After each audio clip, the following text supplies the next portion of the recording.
Hi, welcome to this week's chess session brought to you from all the way in Christchurch, New Zealand, way down in the very south of the world. Here we go. Now this is a myriad of games for you because this is once a week, so I've got 6-7 games to show you, but the first one is taken from a tournament that I played on chess.com, which I hadn't actually realised there were chess tournaments on there. So when I found that out, well, let me tell you. So anyway, this is against FIDE Master from Slovakia, 2448. He was the top seed for this 3-minute and 2-second tournament in the weekend last. And I used to say I don't like 3-minute and 2 seconds increments, but I've changed my mind. I haven't actually changed my mind, but I've changed my mind. So here we go. So my opponent is 2448 from Slovakia. Now I had actually set about putting and placing this game on the internet the other day, but then Christchurch was hit by a hailstorm and a tornado as well, which is rather surprising. I don't remember that being the case when I was a young boy, hearing about tornadoes in New Zealand. But here we go. Now this is my highest rated win thus far recorded by chess.com at that. It's not the best opponent I've beaten or lost to, but it's the best for chess.com thus far, being 2448. So here was this game, and so I actually was very happy in the weekend last weekend because I got first with 66 points for a 2-hour slot. Okay, so here we go. Let's get on with it. I will just check the engine's not on, and it is. So here we go. So to play this, and I was going to say, sorry, I forgot, my highest opponent thus far to play on chess.com is 2703. I played that player on Sunday. Here we go, ED5. Or was it Monday? Doesn't really matter.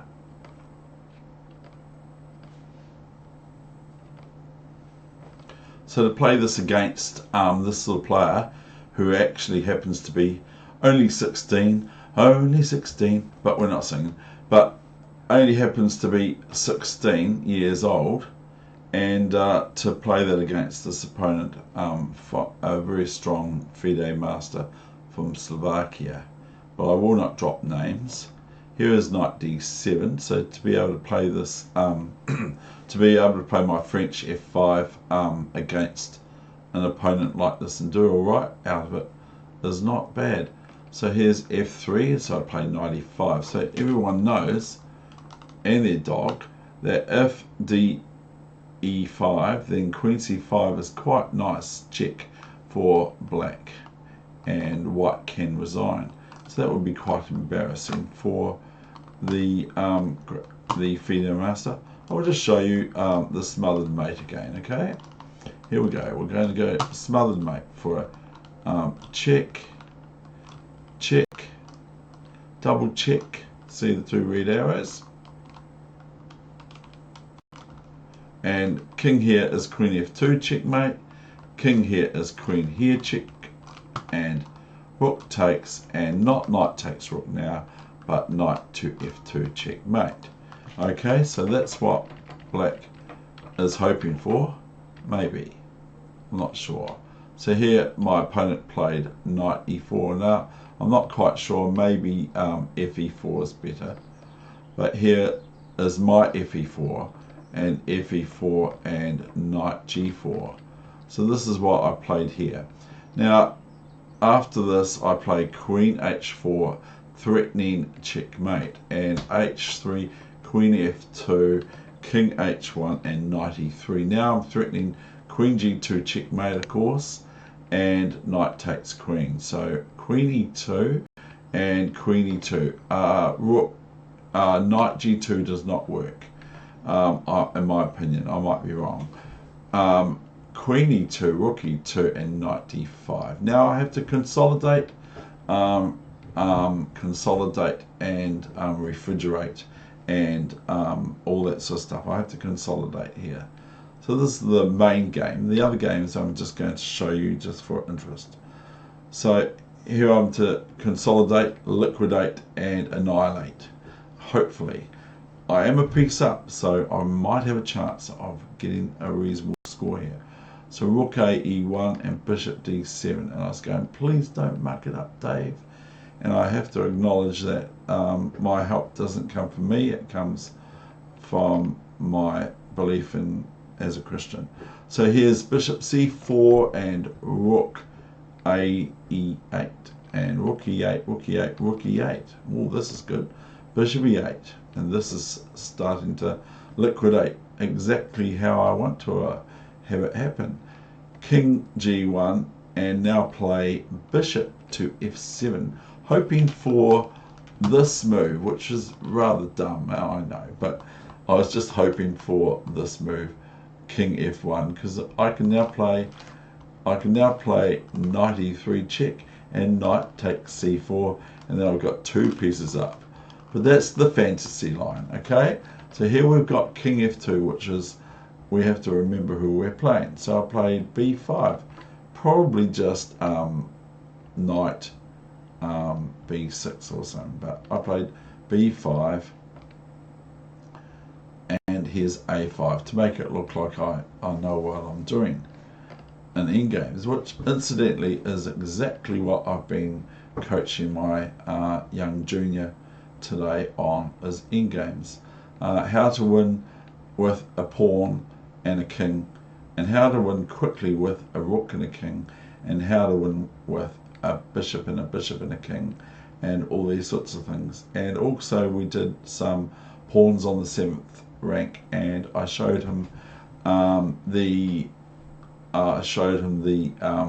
bishop pawn exemption, where black or whoever's just got the pawn can move to the side cush, and if the queen takes the pawn on the bishop 7 for that player, it's a draw and that sort of thing. So, and a wee bit bored of being taught in games, but very, very important, especially when you get to this stage. And like here we go. So g5, a3, and king g7. Now my opponent, who has a rating of 3168 for tactics on chess.com, played d5. And here comes my capture, and he goes d6. Any other move will not really do. So d6 and knight e6 and bishop c4, hoping for d7 and bishop takes knight and queen on d8. So I go knight d8 and bishop d3, and here is h6 and bishop d5. I actually thought that knight e6 after, when I was looking at it, is better, but the computer actually gives this move too. I will prove it. I will turn the engine on, and I will ask, yes, see? So that's just me proving what I'm saying there. That's the computer move. So here we go with bishop d5, knight e6 is coming up, no.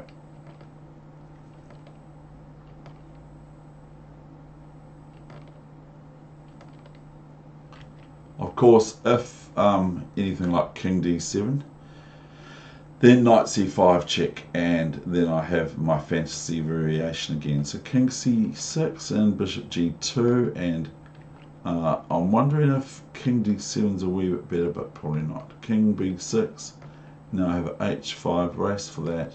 King a5, h4, d7, and here comes white's little wee tactic. So I do not want to have bishop e6, king e6, and queen, because white will be back in the game. So I play knight d8 just to blockade, and here comes the king after racing after the d8 square, so trying to get to d8 and hoping that I play some crazy moves. King c7 and king e7, and white does not quite give up yet till b4, and now it resigns. So that was I of course cannot move this knight. I can move it here, but I can't really move it here because of bishop takes knight, and I'm going to be very embarrassed even if I get the queen. So that's that game. Okay, now I would like to show you some other games too. So I'm just going to flick through these ones real quickly, and I don't know what's happening here. Oh, this is a chess position, that's alright. This is actually a good chess position. I will flip the board and you can have a look at this position and you can study it and to see black is to move. Black played c6, okay, and what happened next, and also what should black have played. Okay, so this was a bit of an error because it actually lost, even though Fritz doesn't play it quite the same. c6 is not the best, and whereas black should play something here, black to move should play something here that's better. So moving on.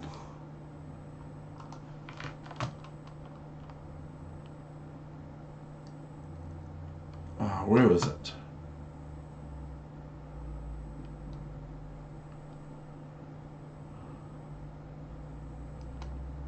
I don't understand why that's not coming up. Okay. Here we go. Let's get into this. Okay, I'll turn the computer off. The computer's on, of course. So this is just going to be reasonably fast, I hope.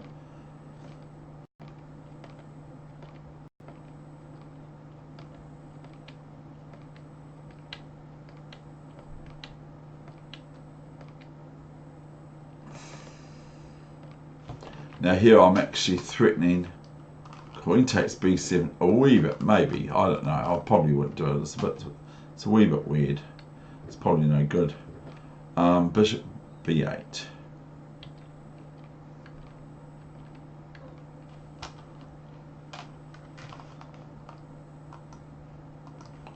Oops, oopsie, sorry.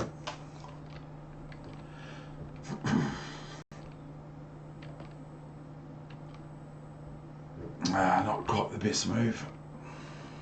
d5. Now the threat of queen e7 checkmate is possible, and the queen can't move off where she is, so it's not very good for black. I think I was expecting this move here, rook c4.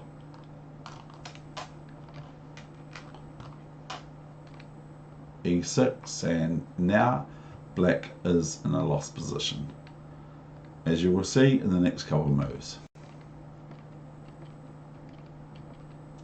And that's where black resigned. This is USA is white, so I'll flip the board and turn the engine off, otherwise it starts taking over. And here we go. So this is a person who comes across to me as someone who likes an open game of chess. So I play d-e4, and I know that an a4 comes along, and I go, what? 5-minute chess, a4, and go, what is this all about? So play f5, go play f5. So the move that has to be played in chess is the move f5, okay?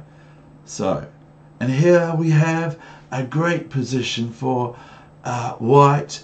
White is going to plan to a castle on the king's side or the queen's side soon, and that sort of thing. Okay.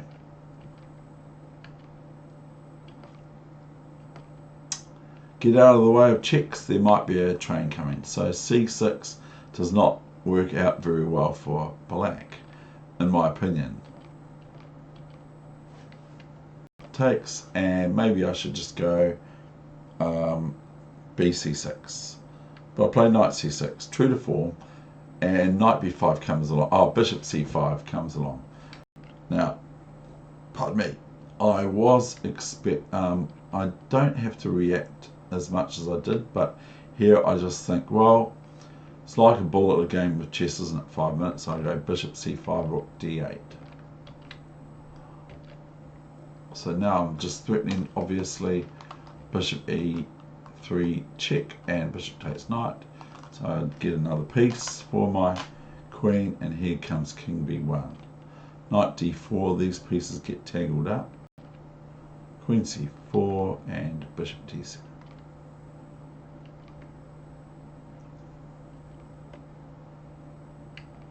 g5. This is going to win a piece, it looks like, but maybe I'm wrong. But anyway, here comes this game. It's quite good on its own, this game.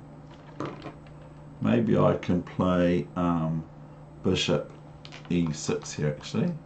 That looks quite a handy move. Bishop e6, and if bishop c4, then rook c4. Here comes knight e2, thinking, oh yeah, this is looking good. b3, oh, ouch. On two pieces at the same time with the queen, plus this diagonal starting to look a little bit scary for black, for me. So bishop e6, I have to just relinquish a piece there, and knight e3, and then I go f4, and I was expecting knight c4 here. Knight c2, bishop b3, so I'm now threatening just bishop c2 if I can get away with it. So my opponent plays knight d4, rook d4, and now comes this long diagonal problem, queen b2. Now I'm not entirely sure of what the ramifications of this position are, whether any good for black or white or whatever, but I found this move. I was about to resign. I played rook c8 to c4. So now obviously I'm attacking I'm defending the rook now on d4, and should this bishop be taken, then I'll just play rook here, and then we're going to end up in probably a better position than what white ends up in. So white plays rook c1, and now I just play the simple rook b4. Now this is just threatening to run the queen, the bishop, I wish it was a queen, just threatening to run the bishop back to g8, and thereby I've got the queen, and I've got a rook and a bishop for the end. So rook c8, here comes bishop g8, and this is where my opponent resigned here. And now some more. So anyone who likes a bit of chess will probably like these things. So here we go, turn the engine off again, all repeat, repeat, repeat.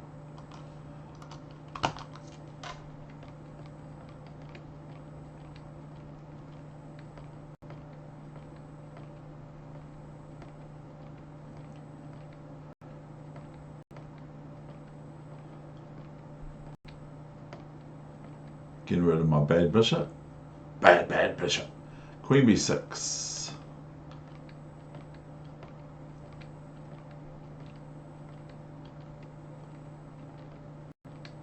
Now here I decided upon knight a5 or b4 knight a5, I decided on rook a5. And here I've got compensation for my exchange sacrifice. Maybe I haven't. Probably, I would probably play rook b7. I don't know, maybe not. Rook b8, rook b8. Now I'm not going to take that bishop on e5, even though it's quite a cool looking piece. And here comes the short end of this game, almost finished. As queen c3, because queen c2 to b1 was a mistake, so queen c3, and then queen c1, and I just go queen b2. My opponent takes for some reason, and here it's rather lost. Even if the rook comes to check, all I do is move my king up to f7, and there is no way for the rook to get back home to defend this pawn, so the rook moves here, and after this move my opponent resigned. So the next game, and these were all fresh off the games today and selected by yours truly. Here is one or two more, is it?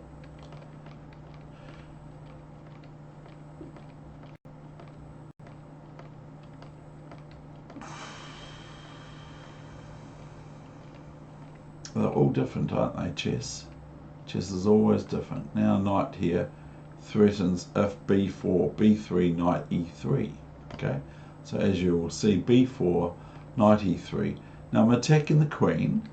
Okay, now if the queen comes up here, then I just take the rook, because my queen is defended by this bishop on on f6. See, so my opponent plays take, take. And when we take pawns like this, a bit naughty, I know, but when we take pawns like this, we have to get out of that. We have to get out real quick. We can't hang around. b5, so just play queen a5, just put it off to the side cush, as snooker players would say. Maybe not. Bishop d7, defending c6 and f5. And here's rook b7, threatening my bishop, of course, so I don't want any problems. So I go king h8, and now it looks like my opponent's gone in berserk mode, because this looked like, here it looks like white's doing a very good thing, until we notice the back rank. So here, rook f8, rook f8. Now rook d7 is no longer, now rook d7, rook bd7 is no longer possible, because of queen e1 check and queen f1 checkmate. Okay, so here we got queen c1 defending the same, and here we got bishop c8, queen a4, queen c5, threatening my rook on f8 with checkmate. So I go king g8 and e6, and I think, well, I'm going to take that, why not? So bishop e6, h3,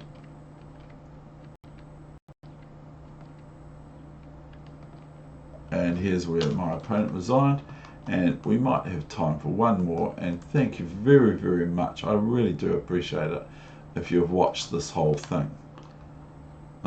That's my round 5 game, so I've got no other games to show you now, so that is the end of my session for you this week, and I hope you enjoyed it. That's David Weegenaar, over and out from Christchurch, New Zealand. All the best with your chess, no matter where it is, and make sure you study some endgames. Very, very good to study endgames, even though they are boring.